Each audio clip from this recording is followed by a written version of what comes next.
And this Western Cape People's Bill, which is going to be tabled very, very shortly, is going to turn the South African constitutional order on its head. And that probably is going to be the bubble that bursts everything. People are going to have to pick sides. It's going to be on the parliamentary record, and that's going to produce a discussion, because fundamentally that's about self-determination. It's not a Cape independence bill. It's a self-determination bill, but it's a bill that says the people of the Western Cape exist as a group, the Western Cape people. And if anyone doubts that, they can go, the Western Cape is the only province with a constitution. The first words of the Western Cape Constitution say, in humble submission to Almighty God, we, the people of the Western Cape. Phil Craig is the spokesman of the Cape Independence Advocacy Group. We've been following the story about Cape independence very closely over the last 4 years now. And I've got more of a vested interest today, living in the same part of the world as 129,000 other South Africans decided to do last year, emigrate to the Cape. I wonder if Phil's going to be able to give us some insights on progress towards what he wants, which is independence.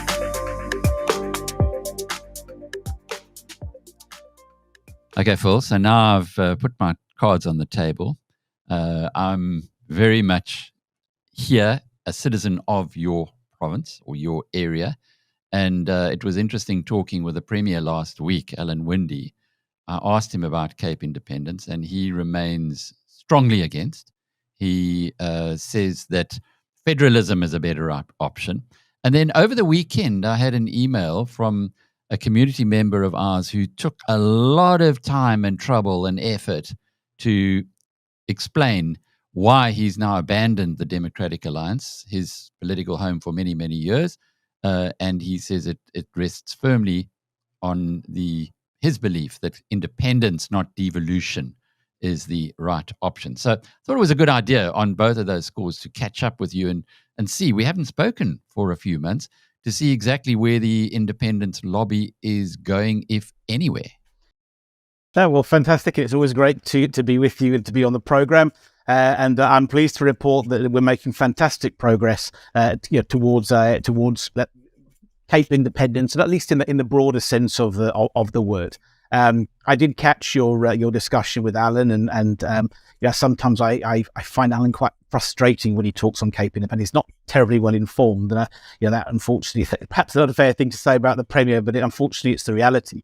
He tends to talk about Cape independence in one-to-one situations. He's avoided all debates and public discussions, so he tends to say things that sometimes just aren't true, and I accept that's probably from a position of ignorance. And a good example would be he addressed the Provincial Parliament at the end of last year, and he said that if he called a referendum on Cape independence, everybody in South Africa would have to vote.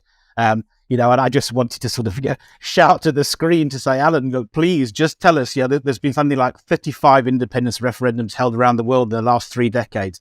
Please show us one single example where a whole country got to vote on a region wanting independence. And these are the sort of comments that unfortunately Alan is given to making, and then sort of avoids being able to stand up for those comments in a debate. But look, let's put that to one side. I think it's interesting that you sort of pick up this thing in terms of federalism, and I think there's an argument. I think federalism has been offered by many people as a compromise position for Cape independence.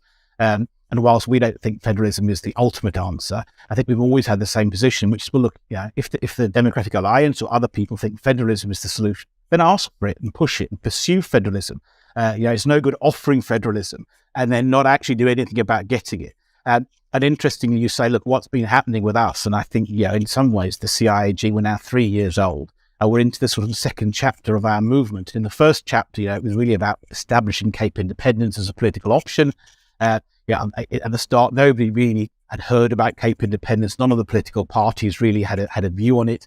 And for the first 18 months, our mission as an organisation was just to place Cape independence on the agenda, to force political parties to engage with the subject, to establish it as a political option. And obviously we've been very, very successful at doing that. And now all of the political parties are consistently asked about Cape independence, and we all understand it's an option. And that kind of led us into our second chapter. And our second chapter then really is we don't want to talk about Cape independence. We want to get on and deliver Cape independence. We want to, and I say Cape independence in the broader sense, we want to establish a future for ourselves and our families and our compatriots. We recognise that there's a group of people, a sizable group of people in South Africa, maybe 20 million strong, who kind of have this Western first world values. They want to be governed in a particular way. They're voting for that, and they want to be able to have a future on the southern tip of Africa, and that's what we're fighting for. And because those people form an ideological majority in the Western Cape, then that's obviously a logical place to have that fight from. So what we've done really in the second chapter is then pull together all of the people, and ironically, the Democratic Alliance is not very far away from us, in so much as if we think in terms of the concept of the right of self-determination, which is the heart of Cape independence, the right of people to make decisions for themselves, and in the Western Cape to be able for the people who live here to decide how and by whom we're governed, and not to always be dictated to from a government in Pretoria that we didn't vote for and we fundamentally disagree with. And if we think of the DA's own policies, first of all, they're pushing for devolution. They want to take power away from that government in Pretoria, and they want to deliver it to the people of the Western Cape, which is exactly what we want. And actually they've pushed for that, but they haven't been very successful at delivering devolution, and we can talk about that if you want. And actually we've helped them. We've come along. It was the CIAG who were the instigator behind the Western Cape Devolution Working Group. We've taken hands with them. We said, look, if you want to deliver devolution, great, we will help you. We're not going to fight you. We're going to help you. When it comes to federalism, federalism is a formal policy of the DA. They never actually tried to get federalism, but it's a formal policy. As we sit and speak now here, the CIAG is writing a Western Cape federal autonomy bill that we asked to be payable. So again, we don't necessarily think that federalism is the final answer, but actually, if the DA wants to bring federalism, we're helping them. We're going to write the bill because they're never going to write the bill because they don't really want federalism. But let's get there and push that. So fundamentally, we're saying let's get this trade moving. Let's get power away from Pretoria and to the people of the Western Cape. And actually, let's use all means to do that. And actually, if you look at what the United Nations say, what are the forms of self-determination? There's 3 forms of self-determination that are applicable to us. Devolution or autonomy, it's DA policy. Federalism, it's DA policy. And then you've got independence, which isn't DA policy. And they're the 3 forms of self-determination.